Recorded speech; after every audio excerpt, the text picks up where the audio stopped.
Hello students, I hope you all will be fine. Today we will be starting the lesson that I have briefed you in the previous video about the last leaf. That two girls were there, and how they met.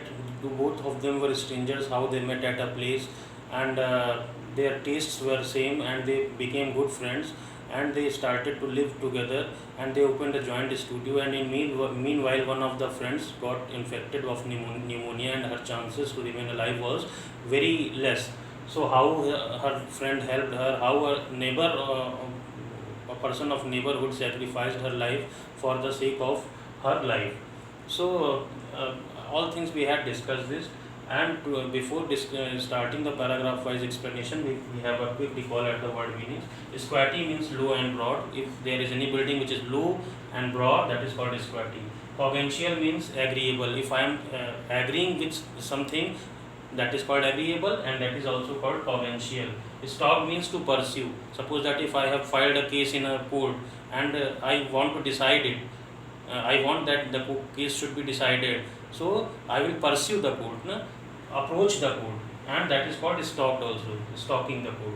Ravager means to do ruinous damage. If anything is happening, any damage is being done on a very great scale, that is called ravager. Proud means to step out. Elegant means excellent. If I am saying excellent worker, that is also called elegant worker. Monocle means eyeglass, and solitiously means anxiously. If something is doing in an anxious way, surprising way, that is called solitiously. So this was the word meanings of today, and the paragraph wise explanation I am going to start. At the top of a squatty 3-story brick house, Sue and Johnsy had their studio.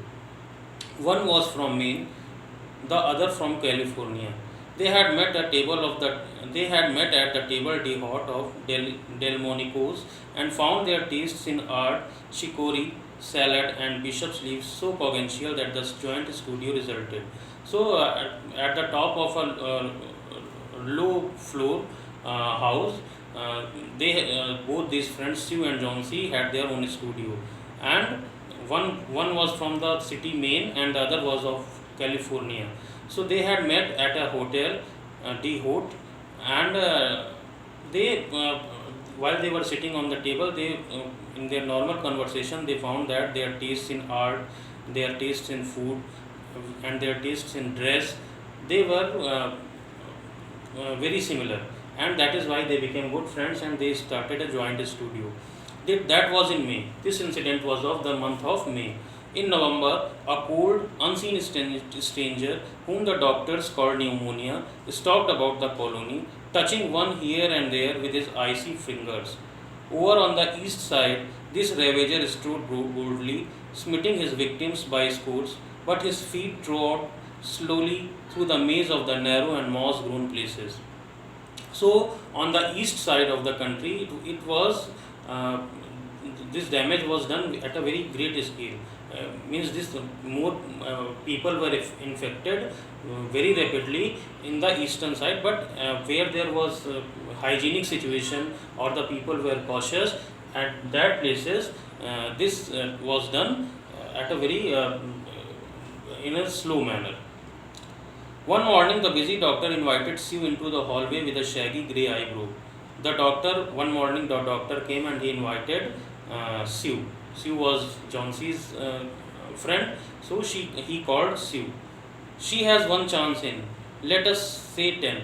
So he said to Sue that she has one chance in. About whom he is talking? Sue, that she has one chance. If he is talking to Sue, it means very sure that he is talking about her friend, and her friend's name was Johnsy. So he is talking about Johnsy to Sue, that she has only one chance. Let us say 10. Out of 10, there is only one chance that she may survive.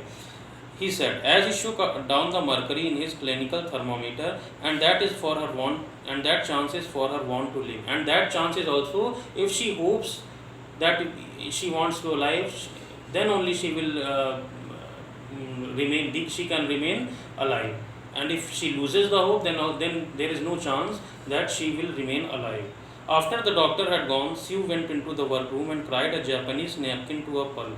So when doctor went away, Sue went into a room, and she very hardly she wept. She cried. Then she walked into Johnson's room with her drawing board, and then she went into Johnson's room, and with her drawing board, means everything, paper and color, everything. With those things, she went into Johnson's room. Johnson lay scarcely making a ripple under the bedclothes, with her face towards the window. So Johnson was covering with her body with some bed sheet or like that, and seeing outside of the window. As she was sketching a pair of elegant horse shoe riding trousers and monocle of the figure of the hero, a cowboy, she heard a low sound several times repeated. She went quickly to the bedside, and she was painting, making a painting, and the painting was of horse, and on the horse the cowboy who was sitting. He was wearing a monocle. Monocle means spectacles or eyeglass, and she was painting it. And while she was painting, she heard a low sound, and that sound was again and again being repeated. She went quickly to the bedside. She went immediately to John C. John C's eyes were open wide. John C's eyes were open. She was looking out of the window and counting backward. John C was looking out of the window, and backward she was counting, means in the back side, like 20, 19, 18, 17. In this way she was counting. So here she heard she was counting 12, she said, and little later 11, and then 10, and 9, and then 8 and 7, almost together. In this way she was counting. She looked solicitously out of the window. She looked anxiously out of the window. What is she seeing out of the window and counting? What was there to count? There was only a bare, dreary yard to be seen, and the blank side of the brick house. She is saying that there is only the old house, and it was seen, and it was 20 feet away. An old ivy vine gnarled and decaying the roots climbed halfway up the brick wall.